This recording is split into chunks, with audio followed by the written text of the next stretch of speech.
It's great to see you all out here today. Now, if this looks a little bit weird to you, this is actually what we call the Southern Campaign wreath. And this is a wreath that was purchased by Judd and his wife, and they are going to take that around to Southern events because Judd lives in South Carolina. So that's why you may not have seen that wreath before, but that is going to be added to our wreath arsenal. Before we get started, would you please stand if you're able, and Andy Dawes will lead us in the invocation. Let's pray. Good Lord, we thank you for the opportunity for us to gather together and have our regular muster for the summer, that everybody was able to come out today to enjoy this, hear our speaker, and hope that we get to learn from the examples that have been set forth for us by our patriot ancestors. Bless us today that we have a great time, good fellowship, and safe journeys. In Jesus' name we pray, amen. Amen. Please remain standing as we say the Pledge of Allegiance. Bob, can you lead us in that? I pledge allegiance to the flag of the United States of America and to the republic for which it stands, one nation under God, indivisible, with liberty and justice for all. And finally, the SAR pledge. Dave, can you lead us in that? We descendants of the heroes of the American Revolution who, by their sacrifices, established the United States of America, reaffirm our faith in the principles of liberty and our constitutional republic, and do solemnly pledge ourselves to defend them against every foe. Thank you. You may be seated. So just want to update you on a few things that the chapter has been doing since our last meeting in March. And if you're new to the SAR or don't know much about who we are, our main goal is the preservation of history and the education of history. So we do a lot of events and travel to a lot of events to pursue that cause. And one event that we did was just a few months ago up in Woolwine. And fortunately, the lady who planned the event is here, so I'll have her tell you more about that. This is Beverly Woody. She is the Patrick Henry DAR Regent. So Beverly, could you tell us more about this event here? Well, I'm not very prepared. I didn't know I was going to talk about it this morning. Thank you, Jared. But it was a wonderful event. It was well attended. I see several of the folks, Jean Fain and Cheryl Sutphin, and several folks, and Andy, where we're at. And there's Andy. And of course, Jared came, and it was in Griffith Valley, which is just like paradise. It's way back in this two mountains that come down into this beautiful valley. And William McAlexander, he had 21 children, and Cheryl is a direct descendant. And we asked, I can't remember who I talked to first. Did I talk to you, Andy, first about it? Been a while. Yeah, with this, I guess it was back in January I started preparing, and so I think we had seven from the, Colonel George Waller. Did we have 7 men come and participate? Andy fired his musket, and they all dressed in period attire, and it added so much to, it added so much to the event. And I have got so many wonderful comments about this event from the DAR chapters. There was 4 DAR chapters there, Floyd Courthouse, Colonel Abram Penn, Joseph Martin, and of course Patrick Henry. And it just was a wonderful event, and it really, the main thing that everybody talked about was the SAR chapter and coming in period attire. They really, really loved that, and it really did add a lot to the service. And I really appreciate the Colonel George Waller SAR chapter for being so active and being always remembering to include me in their activities as well. I think it's great when the SAR and the DAR chapter work together. We can get so much more accomplished and get out there and let people know who we are. And I'm hoping we can do a lot more things like this in the future. Oh, yeah.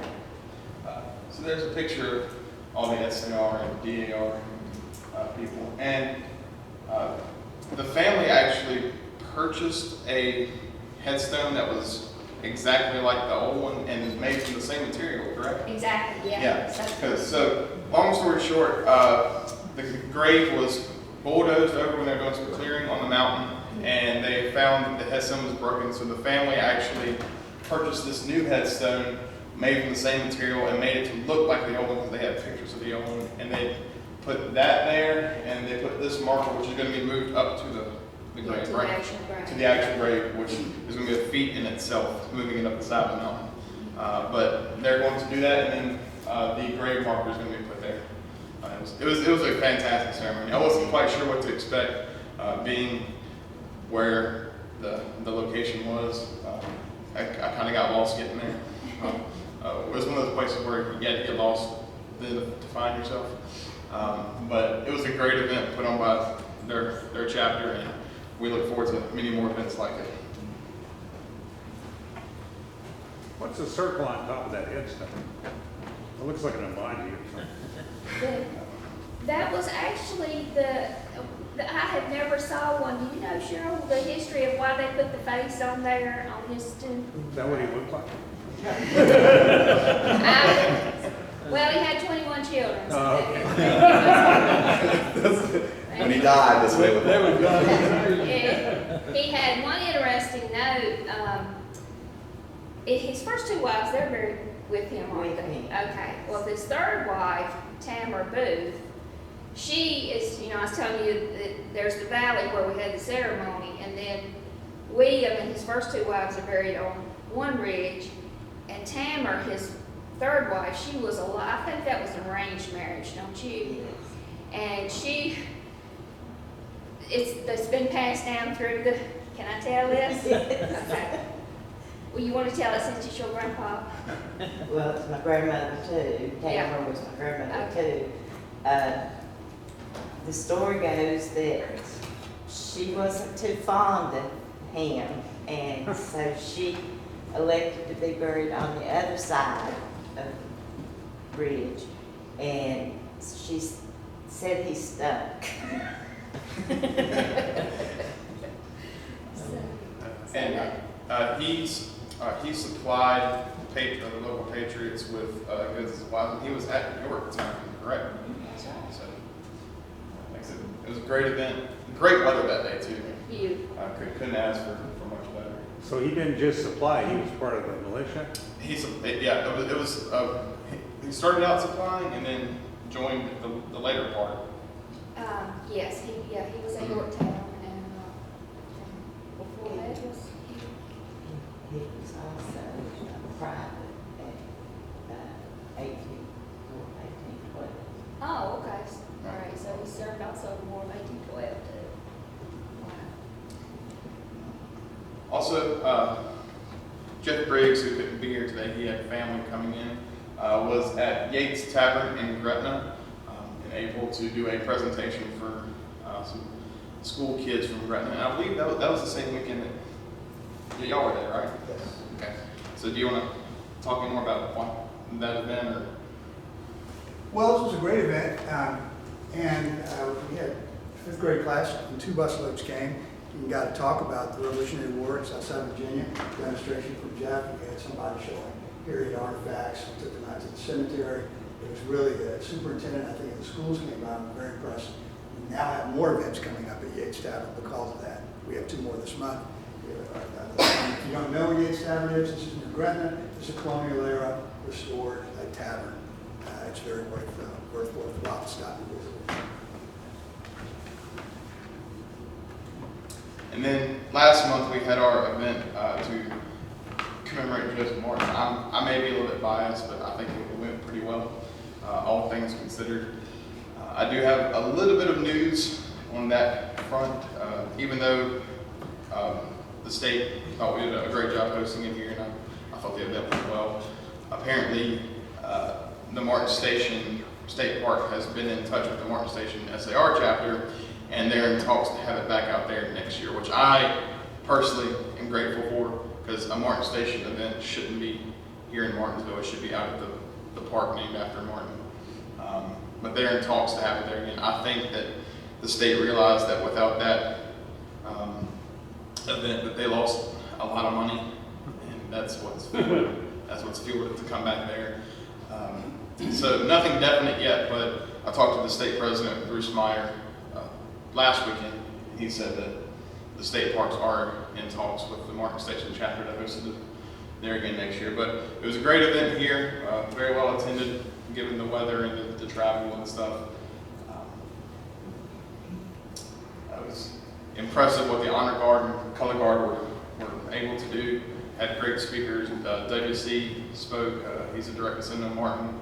We had a person from Congressman Griffith's office speak and give us his regards, his signed regards in a Congress folder. So that was pretty neat.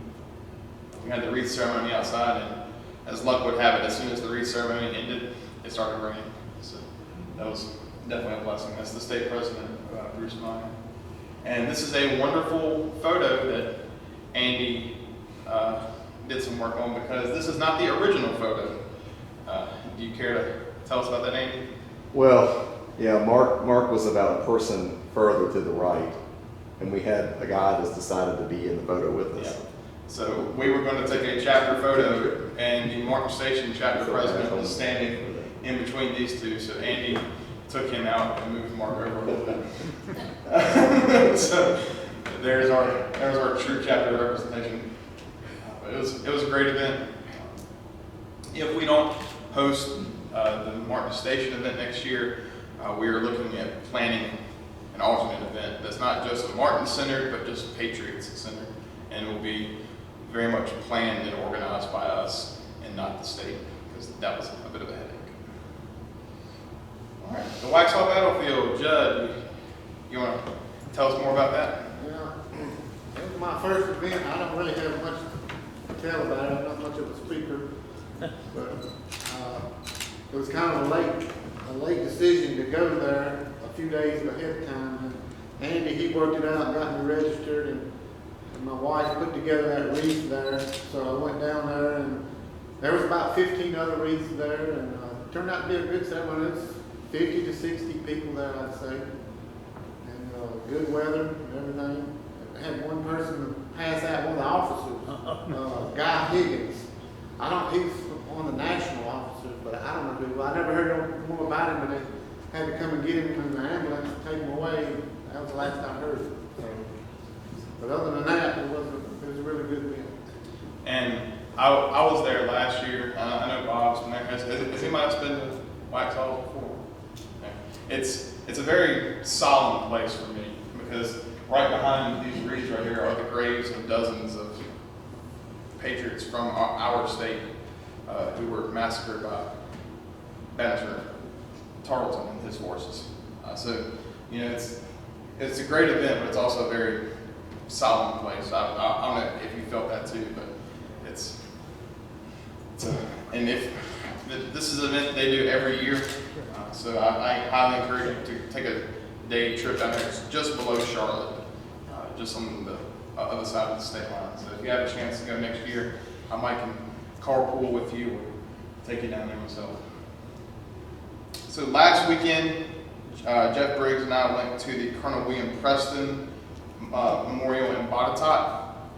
This is a memorial. This is the architectural drawing of it, but it was finally installed and dedicated yesterday. They started installing it back in 2015, and it was finished around March 2020, but we all know what date that signifies. So they pushed the ceremony back to last week. A very good ceremony. A lot of people there. I'd say close to 100 people there. And this is actually at their county administration building. So if you're taking I-81 and take the exit for Daleville and Troutville, so 150B, and head on up about 2 miles into Daleville, this is at the county admin building. very beautiful spot because this is where Colonel Preston's plantation was when he lived there before he moved down towards Blacksburg. And they did his dedication. They brought in Preston's family members and actually descendants from the slaves who worked on Preston's plantation. Jeff and one of his buddies were there doing a historical interpretation. SAR was there. Great event, very beautiful monument. So if you're ever up in the Daleville area, stop by and see it. There's our wreath tucked behind all the larger state wreaths. WC is not here today. WC was very active on a few weekends ago for Memorial Day. He is kind of like our veterans liaison, and he does a lot of stuff with veteran organizations in the community. This is him over at ceremony at Roselawn with City Council member Danny Turner, and it looks like that's Joseph Slaughter, who's on the Henry County Board of Supervisors, and the representative from Morgan Griffith's office. WC was very active that weekend. He told me this past weekend that he's finally having a chance to decompress after Flag Day and Memorial Day. And I told him, well, in 2 weeks it's July 4th. And he was like, no. So, all right, Flag Day ceremony that was held by the DAR here on this past Tuesday. Were you here? Yes, we both were here. How was that? It went real well. It was about the same amount as here today. It was well attended. The Joseph Martin chapter and Patrick Henry chapter both had representatives here.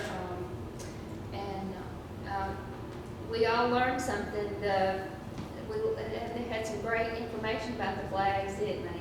Yeah, Susan Canade did a really good job putting it together. It was actually Joseph Martin's turn. We take turns, so actually they did the work this year, and but it turned out both the papers were here. It was in the Martinsville Bulletin and the Henry County Enterprise. There's pictures of the event in both newspapers, so I really appreciated them coming as well. So y'all will host it next year, right? Right. Well, feel free to use the space again, because I'm sure it's a very good air-conditioned spot for everybody. Thank you. Thank you. We did award a JROTC medal this year to a cadet at Bassett High School. Dr. Crabtree was in charge of doing that part of it. And we only did one for Bassett because we could not get in touch with anybody from Magna Vista or Patrick County. And if I remember correctly, there was an article a while back about how sadly JROTC programs are going away because they cannot find. They're not going away, we're working on getting instructors. That's Yeah. a real problem. Yeah, But so, there is no ROTC program anymore in Patrick. They closed it down. And if there's an issue getting in touch with people, let me know. okay. I'll get with you about that because he went out and bought a lot of the medals and stuff. So he's got that stuff. So we just need to establish a contact. But we did give out a medal for that. Treasurer's report. I see Gary snuck in back there. Hey Gary, is there anything that is pressing, urgent that we need to discuss with? Nothing urgent. I just reviewed it real quickly. Balance brought forward from last year was $7,439.03. We spent about $600 this year. And deposited 75, so our balance today is $7,455. And most of that spending was, we donated $500 to the state's Leatherwood Initiative. And that was matched by Eric Mundy. So in total, our chapter gave $1,000 for that. And that project is still going on. I'm not sure the progress of it, but I know Hayden is in boot camp for the Army now because he's doing a modern day monuments men program. So that's kind of been delayed just a little bit, but I'm sure he'll get back to work on that soon. And one more matter, one business matter before we get to Bill. Judd, could you come up here for a second? This week, the chapter officers and I had a discussion, and we are deciding to make Judd a vice president in our chapter. Ever since he joined last year, he's been very active and wanting to know what he can do to become more involved. And we need more people like Judd. He's from South Carolina, and he's here every muster. And he's going out to all the events for us that he can. So we're definitely glad to have him on board, and we feel that we should reward that with making him an officer in the chapter. So, Judd, would you raise your right hand? Oh, thank you. We're streamer Bob. We got one more of these too. So. All right, Judd, would you raise your right hand? Justin Leviner, having been duly elected to the office of Second Vice President in the Colonel George Waller Chapter, Sons of the American Revolution, do you promise and swear to support and defend the Constitution of the United States and the Constitution and bylaws of the National Society, Sons of the American Revolution? And do you further promise and swear that you will faithfully discharge the duties of your office to the best of your knowledge and ability, and that you will at all times conduct yourself worthy in the manner of our society, so help you God? Thank you, sir. Ladies and gentlemen, Vice President Judd Leviner.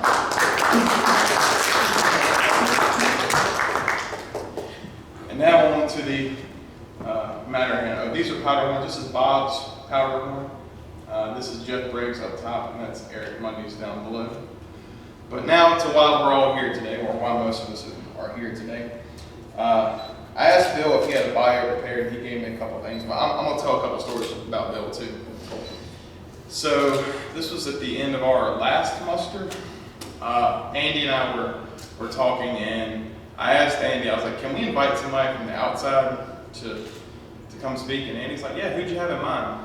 And my brother, a few weeks before, had just given me Bill's book, Jim Wren. And my brother has never read a day in his life. I mean, he's read magazine articles, but that's about the extent of it. And he comes to me one day and he said, you need to read this book. And I had just finished reading Jim Wren. So I told Andy, well, how about we get Bill Guerrant? And Andy's like, okay, that's a good choice. Has he done anything on the American Revolution? I said, I don't think he has. Literally, the next week, he puts out this book. Literally, it was the next week, and I went and bought it the very next week, literally 7 days later. And fast forward to last month at the Joseph Martin ceremony, Andy's wife, Lori, and I were over here talking. She was asking me about the book, because I had just finished reading it, and I was like, oh, this is a fantastic book, and it is. I was like, I flew through it. It's 500 pages, so when I bought it, I was like, holy crap, this is a thick book. But I flew right through it in just a few days, and I was telling her about it. And I noticed the lady sitting in the stand a few rows back was smiling, and I was like, she looks familiar. And I smiled, and I kept telling Lori about the book. And then I was going to go introduce myself to her, and I was like, how do I know this lady? And as I'm going back there, Bill is coming out of the bathroom, and it's Sherry. And then, so fortunately, I was saying all good things about the book. But I truly mean this. I don't read much historical novel stuff. This is probably one of the few novels 2 or 3 novels I've read in the last 10 years, and I read it in about a week.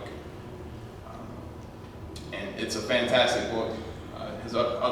I've read Jim Wren. I haven't read Bertie and Charlie, but I plan on getting that today.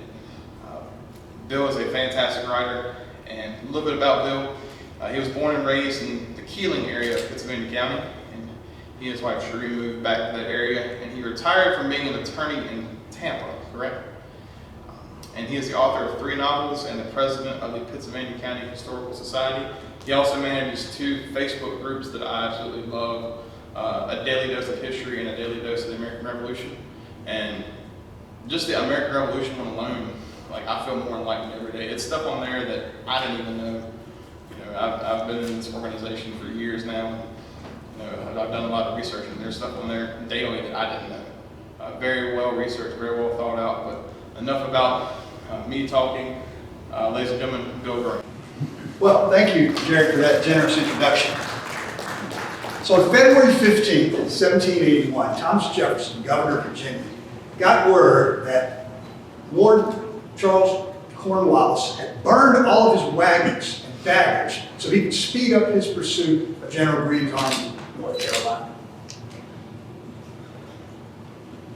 What Jefferson didn't know on that day was that the previous day, the 14th, General Greene had already successfully crossed the Dan River, saved that army, and won the race to the Dan. Jefferson didn't know that. What he knew on the 15th of February of 1781 was that Cornwallis was hell-bent to catch and destroy and defeat the American army in the South, and if he did, it was going to kick the door wide open to the state of Virginia. And it was very possibly going to cause the American Revolution to be lost. That's what he knew. So he dashed off letters that day to every county lieutenant in Southside Virginia to tell them the urgency of the situation, saying, mobilize your militia, get them into General Greene right away. This is a critical situation. And we lived in a 4-mile-an-hour world in those days, so it took 6 days for that urgent letter to get here to Henry County. And when it arrived, and when Colonel George Waller read it, I like to think that maybe he had a little smile on his face as he read it. Because what George Waller, he was major at the time, but I'm going to call him Colonel. What Colonel Waller did is he sat down and he wrote a response to Governor Jefferson. Let me just read it to you. He said, "Sir, this evening I received your letter of the 15th, wherein you call for the assistance of our militia to the aid of General Greene against Lord Cornwallis. I have the satisfaction to inform you that our militia has before this time already joined General Greene at his headquarters. The approach of the enemy toward this state appeared too alarming to await your commands, which I hope will be agreeable news to you. The county lieutenant marched his militia, which I believe contained more than the number you called for from this county. I flatter myself that the next account you receive of Lord Cornwallis will be more to your satisfaction." Well, in other words, what Colonel Waller said back to the governor was, well, thanks very much. We already knew about that, yeah, and we already mustered the militia, and we already sent them, and they're already with General Greene, and we sent more than you asked for. And that, I think, shows the spirit of patriotism, not only of Colonel Waller, but of the people, the men of Henry County, who didn't wait for an order from the governor, who saw the urgency of the situation, who stepped up and acted immediately without having to be ordered to do so. And we know what happened. We know what it contributed to. Those men and boys who mustered and who joined General Greene in Halifax, crossed the river with him, and within a month, were able to participate in the battle that was a gut punch to Cornwallis' army at Guilford Courthouse, and that saved Virginia from an invasion.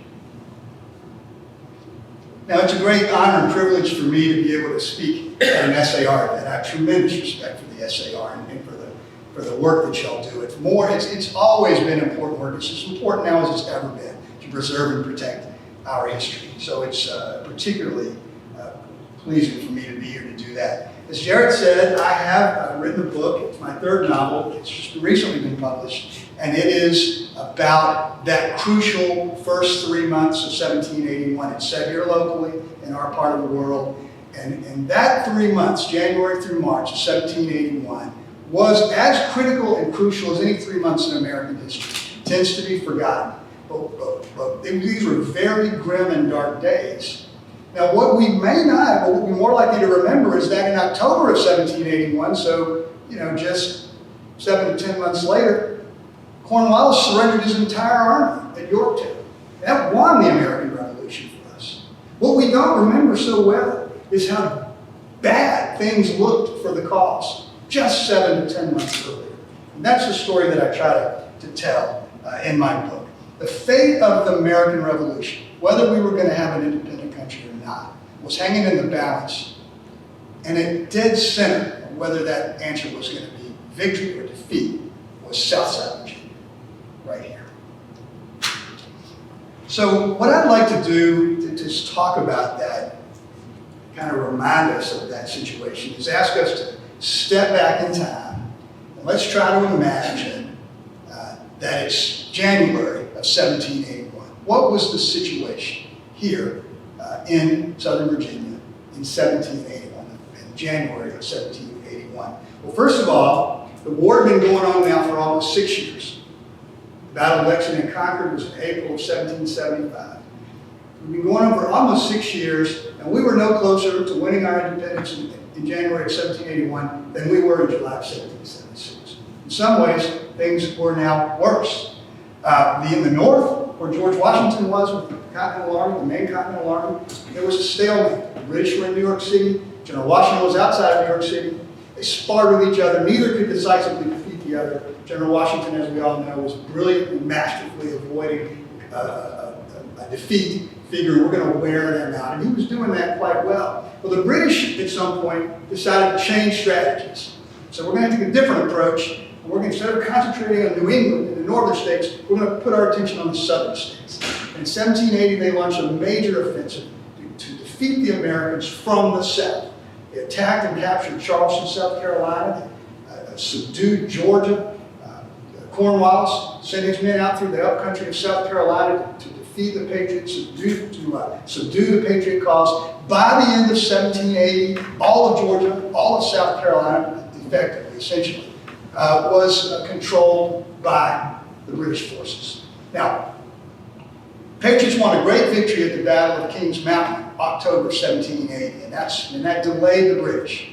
Had not been for that great victory, what some of the events I'm about to describe would have happened sooner, and the results might have been worse. But at the end of 1780, won the Battle of Kings Mountain, and Congress finally accepted George Washington's advice as to who should command the army in the South, and Nathaniel Greene took command of the American Southern Army. But we had a grim situation, stalemate in the North. What was life like on the home front here? These were very, very difficult times.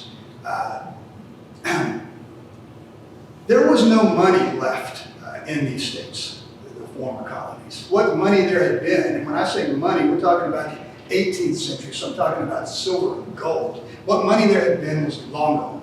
It had been spent to pay for the war, to try to win the war.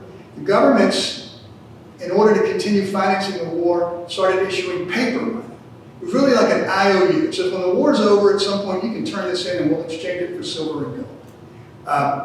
That money, people didn't have a lot of confidence in that, and that money immediately depreciates. From the day it's issued, it starts going down in value, which means prices start going up in value. By January of 1781, a bushel of potatoes would cost about $200. And not $200 in 2022 money, but in 1781 money, when it might have cost a shilling before. So, and if you go back the next week to market, it might cost $250. And that's the situation. And for things that you could not grow or produce yourself in 1781, that you had come to rely on, they couldn't be had at all. Didn't matter how much money you had. They didn't exist. Salt, very difficult to get and essential for homesteading. And then things like luxuries that you would have liked to have, luxuries, like sugar, coffee, forget about it. It wasn't available. So that was the situation. There was also the continuing dangers of war. Militiamen had been called up repeatedly for multiple tours of duty, and there was always a risk of being called up again. Generally 6 weeks, 3 month tours. You had to leave your farms, you had to leave your family. If you were a woman, you had to lose your husband, your brothers, your sons. You may or may not come back. You may die of disease, may be killed in battle. There was that constant danger of war hanging over your head. One thing that I think we tend to forget, another danger that I want to mention to y'all, that we tend to forget when we tell the story of the American Revolution. The American Revolution, the Revolutionary War, was actually 3 wars in one. So yeah, we had the Redcoats against the Continentals, and we know that war that was fought, the major battles between the British and the Americans. There was a second war going on in the frontier, and that was because the only Indian tribe that allied with the Patriots was the Catawba, a very small tribe. And they didn't ally because they were inspired by the words of Thomas Jefferson. They allied with us because they were the Cherokee, were their hated enemies. Historic enemies with the Cherokee, the Creek, the Iroquois, the Mohawks, the Choctaws, the Shawnee. They were all the British side. And the British were encouraging them and paying them in some cases to attack the families on the frontier. Hundreds of families on the frontier during the American Revolution were massacred. And when the militia responded to those attacks, they were equally brutal. Indian villages were destroyed, Indians were slaughtered, and they were captured. So that brutal war was going on in the front. Let's say frontier, we're not talking about Texas or something. We're talking about not very far from here, along the western part of North Carolina Virginia. Now that war was not something we had to be terribly concerned about. Here, at least, you might be called to duty and be forced to go and fight the Indians, but you didn't have to worry about an Indian attack so much here. But there was a third war going on in America at that time. And you did have to worry about that one, and that was the Civil War that was occurring and had been occurring throughout the country for 6 years. When we think of the Civil War in the 19th century, we think of two sections of the country squaring off against each other, more or less, in the north and the south. And your allegiance was going to be based, more or less, based on which part of the country you lived in. But the Civil War that was going on during the Revolutionary War was neighbor against neighbor, sometimes brother against brother. It was Tory against Patriot, or Tory, as they called each other, Tory against rebel, loyalist against patriot.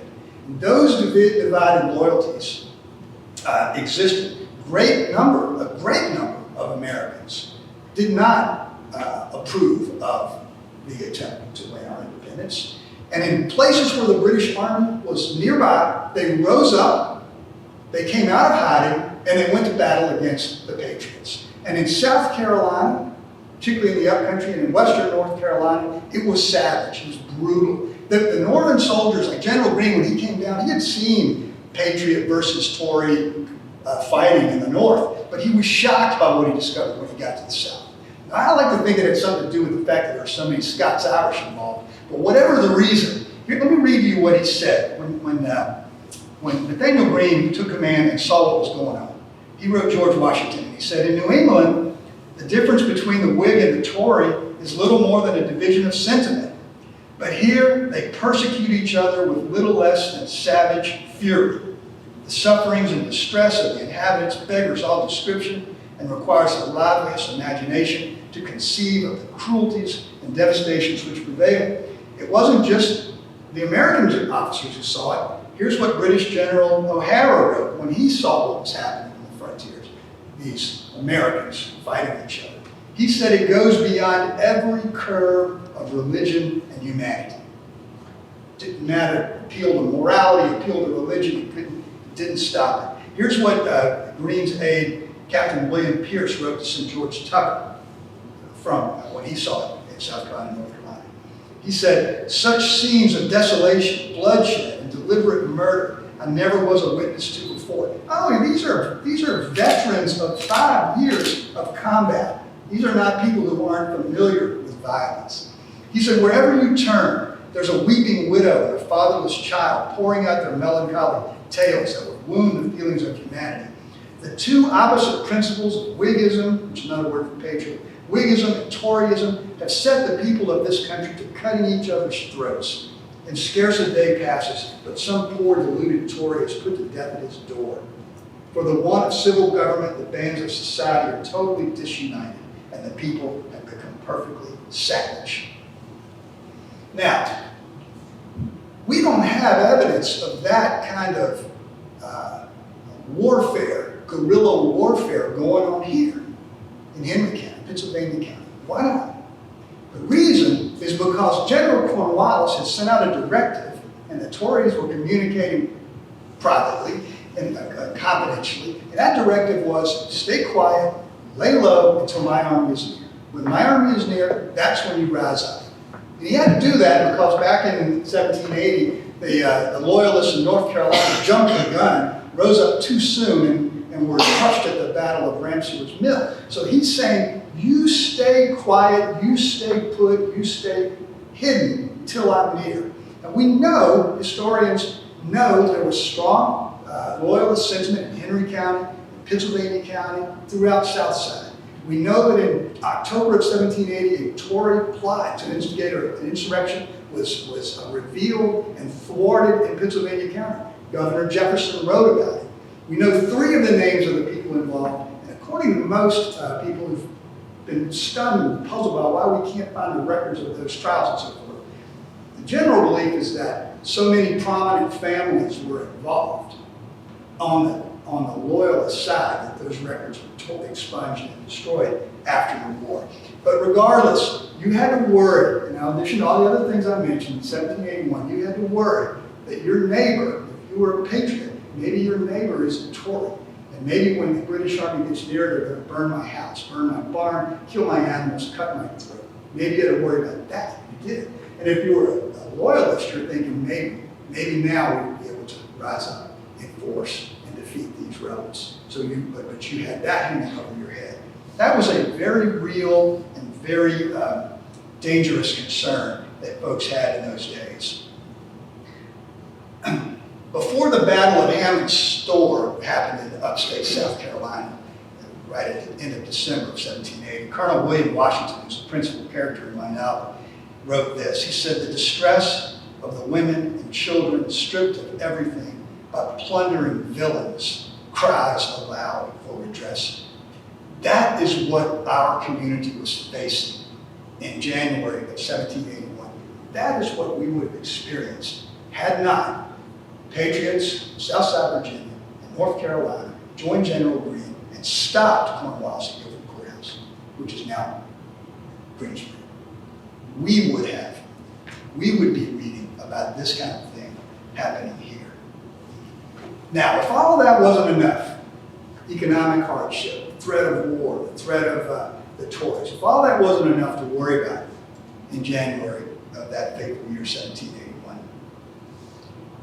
in the first week of 1781, you come down here to the tavern, and news has arrived that a British army led by Benedict Arnold has landed in Virginia and is marching on Richmond. Benedict Arnold, the hated, notorious traitor who switched sides, is now commanding a force and marching on Richmond, burning and plundering as they go.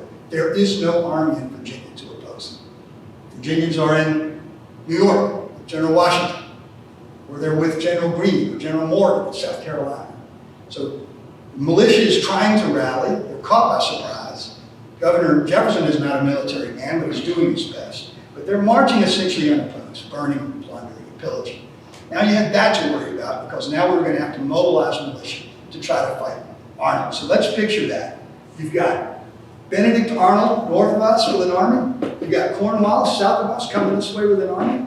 You've got no money, nothing to buy if you had it. You've got your brothers, your sons, your father, yourself, if you were a man between 16 and 50, subject to being sent in the militia to go fight. These were dark days indeed. And yet, as I said, within 10 months, within 7 months of April, we had essentially won our independence in Yorktown. So how did this remarkable turn of events happen? Well, they happened because of what happened right around here in January, February, March of 1781. And in those events, the people of Southside Virginia played a crucial role.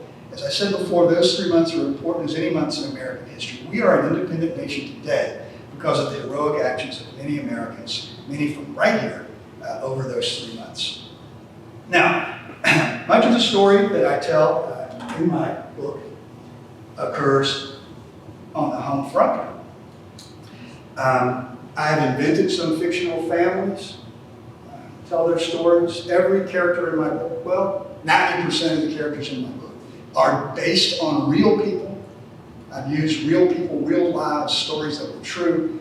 If I invented a lot of dialogue or action, I just had to fill in gaps. I would change their names. So I'm not using their actual names. But I also use in my story, I also tell in my story, not just what happened on the home front, but what happened in the Army. This, I know y'all can't see this map, it's way too small. This is the Southern Theater. I'll just walk up here and show it. Pennsylvania County, Halifax County, and Bedford. I should have added Henry for this talk.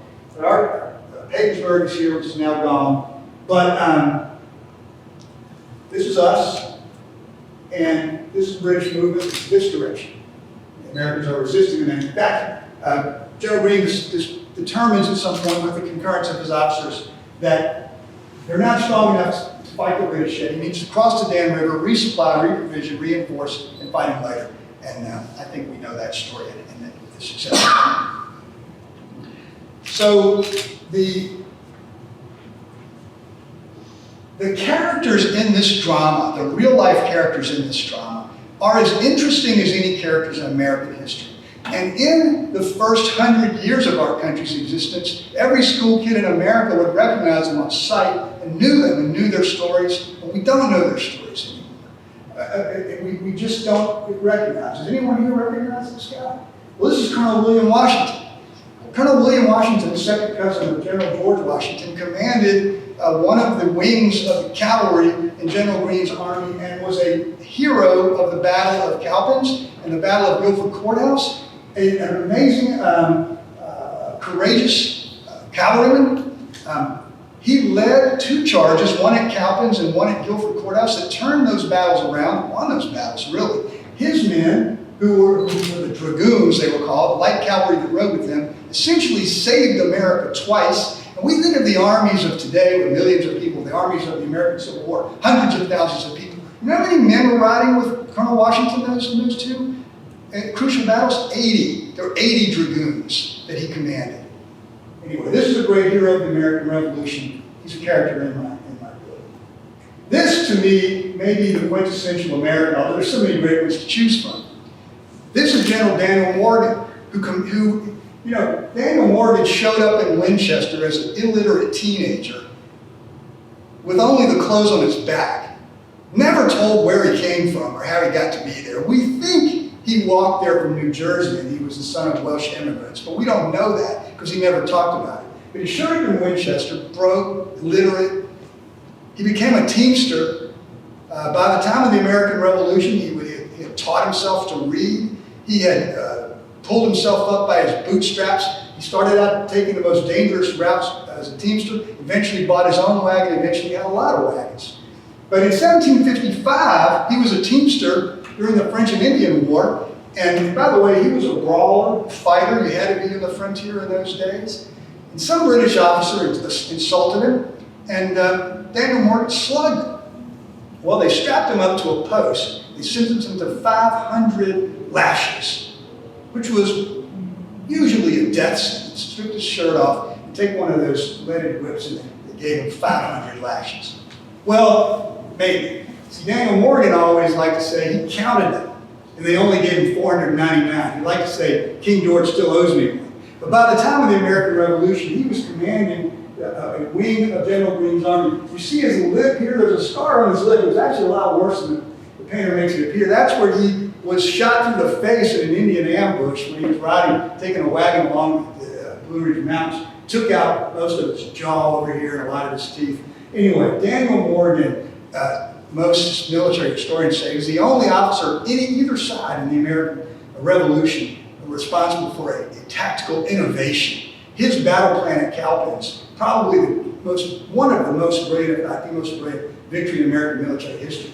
He dreamed that up. We call it now defense in depth. The way he organized his men in 3 lines, make the British have to fight through 3 lines. And what he did is said, I'm not going to put my best men in the front and my weakest men in the back. He put his militia in the front. And he inspired them so much, they did so much damage to the British, that it was a complete victory. He defeated and utterly destroyed the army of the hated Banastre Tarleton, the same guy who had massacred all those Virginians at Waxhaws the year earlier that Jared talked about. Daniel Morgan is a great hero of the story. He's in my book.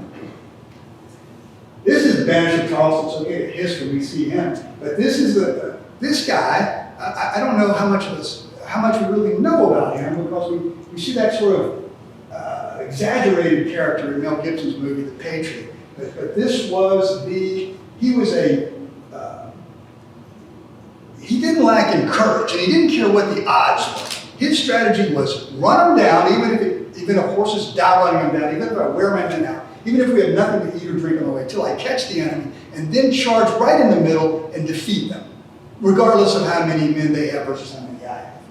Daniel Morgan knew that and turned that against him in the Battle of Cowpens. So the Battle of Cowpens is an important story in my book. This is another depiction of it. This is actually painting by William Jennings Haynes at the South Carolina State House.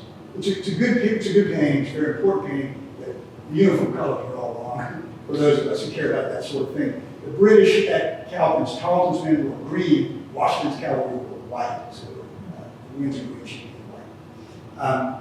This boy with the gun and the pistol here is an important hero of the American Revolution. We've forgotten. He's an important character in this story. Cornwallis, So before I dug deep. I did a lot of research on this subject for years, not all I did. And I had the impression that Cornwallis is an aristocrat. Cornwallis is probably pampered, and he was those things. But this guy was audacious. He was personally courageous in ways that I never would have guessed. He did burn his wagons in Rancher's Mill, even though he was heading off hundreds of miles from his base into a wilderness in North Carolina with no way for provision. He was so determined to run down Green. And he led attack, and horses shot out from under multiple times. He was a very brave man, and he too was eventually outwitted by Nathaniel Greene. Now Nathaniel Greene, what a great story Nathaniel Greene is. He's a son of Quakers. He grew up in Rhode Island. His father thought, once you got the basics down, son, once you can read and write and math, that's all the school you need. You take over the business. He started working in the family business when he was 12 years old.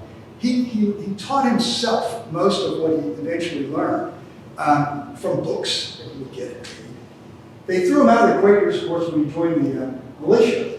Because Quakers didn't believe in being in the army. Greene was born with a little bit of a hitch in his step. He's got a slight limp when he walked. When the militia chose their officers, they didn't choose Greene. The Red Island militia didn't make him an officer at all. He was a buck private.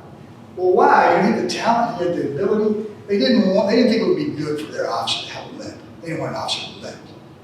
Well, George Washington recognized what a brilliant logician General Greene was. George Washington took him and elevated him to brigadier general. It's the only man in American history who's gone from buck private to brigadier general in one step. I predict it will never happen again. But anyway, General Greene was a master, absolutely brilliant at logistics and managing his forces, an important character. In my story, which is our story, this guy, another amazing character from American history, Henry Lee, Light Horse Harry Lee. Light Horse Harry commanded the other wing of the American cavalry during the Battle of Guilford Courthouse, fought with distinction throughout South and North Carolina. Like Colonel Washington, like Benjamin Tarleton, was an incredible horseman.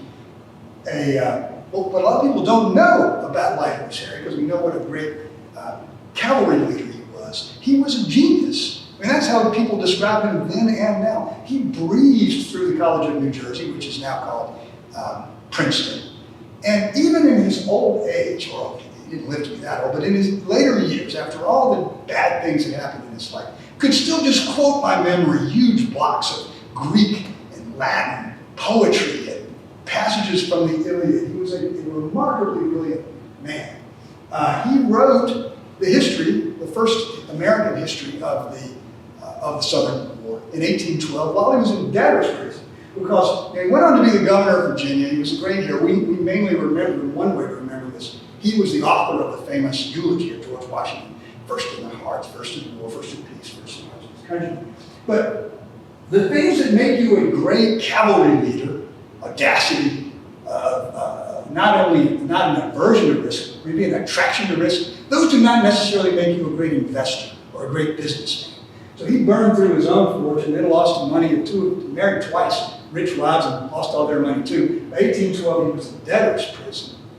He was released from debtor's prison. He was a Federalist at the time. There was a lot of conflict in America during the War of 1812. He went to Baltimore to help defend, or while he was there, so there's a riot going on. He said, I need to be there. It's a riot. So he goes to help defend a Federalist press that was being attacked by an anti-Federalist mob. He was beaten nearly to death, disfigured.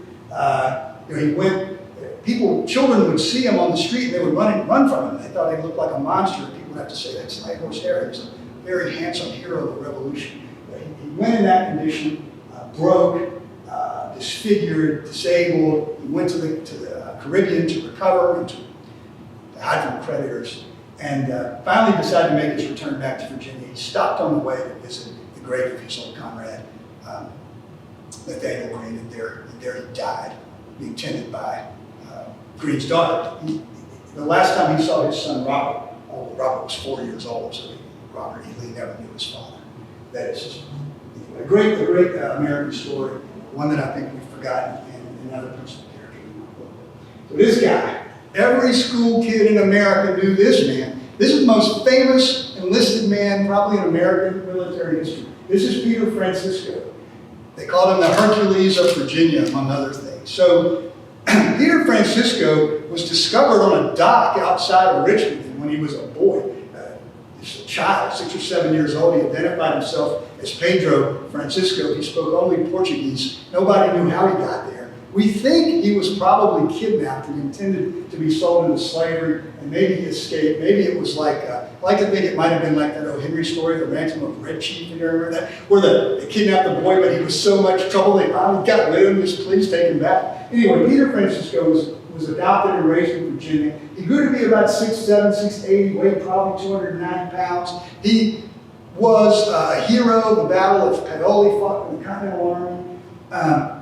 Somebody later said, I've never met a Virginian. Every time I meet a Virginian, I hear a more fantastical story about Peter Francisco than the last Virginian I met. So his legend grew over time. But in 1781, Francisco his time in the Army was over. He was offered a commission, by the way, turned it down, said I'd rather just stay a private. He was up at his home in, I think, Brunswick County. I can't remember. But he heard that Greene was going to fight Cornwallis. So he sold everything he had. He bought a horse. He needed a big horse. And he headed south to find somebody who was on their way to the Army. He in Bedford County, he came upon a troop of mounted militia led by Colonel Thomas Watkins, a 19-year-old from Prince Edward County. He said, "Are you going to General Greene's army?" They said, "Yes, sir." He said, "Can I come along?" They said, "Of course." So he tags along, and he fought at the Battle of Guilford Courthouse. There's a plaque at the Battle of Guilford Courthouse that says that he personally killed 11 British soldiers in that fight. So we don't know. He was not a man to brag about himself. In later life, he served out the end of his life as the Sergeant of Arms in the Virginia Senate. But a truly, truly remarkable soldier, an American hero. And he is a character in my story. So the book, the main conclusion of the book is at the Battle of Guilford Courthouse. I could go on and on. You've probably heard me talk enough. This is a painting by the great military art historian Don Troiani, and this depicts Colonel Washington leading that charge at Guilford that I talked about. As you can see, the British were not expecting it. It came from behind, and this saved the day of the Battle of Guilford Courthouse. I think I learned a lot in my research, and I think even those of us who already know a lot about the American Revolution may learn a lot about the way that war was fought. I was not aware that it was essentially a war fought with bladed instruments. I mean, there were guns, and it was fought with guns. But this war was fought with bayonets, sabers, and tomahawks as the principal weapons. And of course, eventually, I love this painting by Troiani. This is the Veterans Return. And I think it's very moving. But those sacrifices that I talked about by both the regular militia and some of those heroes that I predicted eventually ended, and we had our independence. So, there's my book. I didn't talk much about the book, other than these are the folks in it. As Jared said, it's a whopper, but I was going to make it a lot shorter, but the beauty of it is I didn't have an editor, so I could keep as much in it as I wanted to. I hope if you haven't read it, you will enjoy it. I want to tell anybody that if you liked my novel, Jim Wren, I've been very blessed. I've read the successful novel, Jim Wren. Doesn't necessarily mean you're going to like this one. Okay? It's not no workers and tobacco farmers. It's a whole different type of story I'm trying to tell. But same author. So anyway, I want to say again how much I appreciate the invitation. I think it's great work that y'all do. I love this room, by the way. Let me close with this. When most of us think about the American Revolution, at least when I did, until recently, I think we tend to think about political philosophy, right? Theory. Thomas Jefferson's beautiful preamble to the Declaration of Independence. We hold these truths to be so. We know those words. When we think about Patrick Henry over here at St. John's Church, standing up and saying, "Give me liberty or give me death." But you know, those words, Thomas Jefferson's words, Patrick Henry's words, those beautiful words at the beginning of the Constitution, Thomas Paine's philosophy, all of this philosophy that changed the world because we created the first modern republic. None of that would have been any more than a historical footnote had the men and boys and women and girls of America not sustained those words on the battlefield. You can write a Declaration of Independence, but when the British Army shows up, if you just timidly go back home and say, well, maybe next time, then it doesn't do any good. Those words, those words of the American Revolution that we all cherish and revere. The flip side of that coin is we have to be prepared, as your pledge of the SAR says, to defend those rights. And that's what the Revolutionary War was. It was stepping up and saying, we not only believe in those principles, we're willing to fight for them, we're willing to die for them. And we should not forget that. If we forget that, if we forget the cost of our liberty, we cheapen it. So anyway, thank you all very much for the invitation. I'll be happy to answer any questions if you have any. Yes, sir. The thing, you laid out the background. What's the storyline in your book? Yeah. Is it, are there particular characters, or are you describing what? Great. Thank you much for asking that question. I have 3 fictional families, one in Halifax County, one in Pennsylvania County, and one in Campbell County, which at that time was Bedford County. I tell the beginning of the story, they're learning that Arnold's army is in Virginia. There's all this concern, what's going to happen next? And we go to one of the Halifax County men is with Colonel Washington in South Carolina. So through his eyes and through the eyes of these historical characters, I tell that story simultaneously of the Battle of Cowpens, the battles the crossing of the rivers to escape Tarleton and later Cornwallis, the movement of the army through North Carolina, while telling the story on the home front. And it all comes to a giant climax at the Battle of Guilford Courthouse, when the militias the men and boys are there, they join General Greene, and all those characters are together to fight. And there's a little bit of a afterwalk where we see what happened later. That's kind of the story. It is, there is a lot of military history and military fiction in here, probably about half the book. So it's sort of like half written like a Michael Shara book, or like a Killer Angels, and the other half is social history. So I merged it together. With what success, I do not know. That'll be up to the readers. Anything else? I could talk about this stuff all day, but I'd probably warn y'all out. No, Would we you like this consider stuff. writing a children's book about this? Well, I don't know that I have the skill to do that. But I'm happy to talk to kids groups about it, and I've done that. As Jared was pointing out, I talked to those 5th graders about it. I just, a couple of weeks ago, gave a talk to a high school group about it. And, I should think about that. It needs to be done. I think the Southern theater of the American Revolution is gaining more attention now, but it has been underappreciated to American history. The best book, the best history book about the Southern theater, and as far as I can tell, the only one that is really modern, well-written history, is The Road to Guilford Courthouse by John Buchanan. That book was written in 1999, not 1899. It was that long before anyone told the story.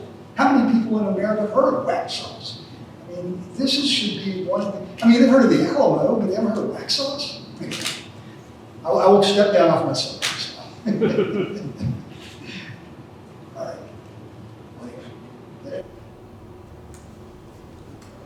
All right, thank you all very much. I appreciate it. Thank you.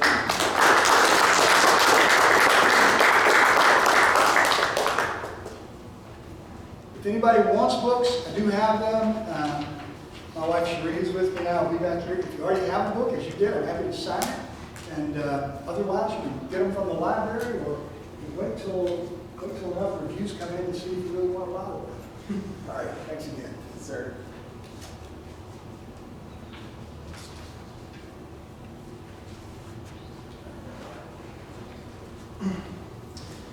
I don't know about y'all, but I feel more enlightened and educated after that. This is one of those stories that you can hear over and over, the race to the end, the Battle of Guilford Courthouse. But for me, it never gets old. And Bill's such a great storyteller, and he did it justice. And like he said, his books are up here. I've read 2 out of the 3, and they are phenomenal. So I I encourage you to come up here, talk to Bill, grab a book on your way out.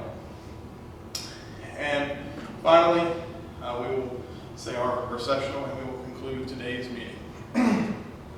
Until we meet again, let us remember our obligations to our forefathers who gave us our Constitution, the Bill of Rights, an independent Supreme Court, and a nation of freemen.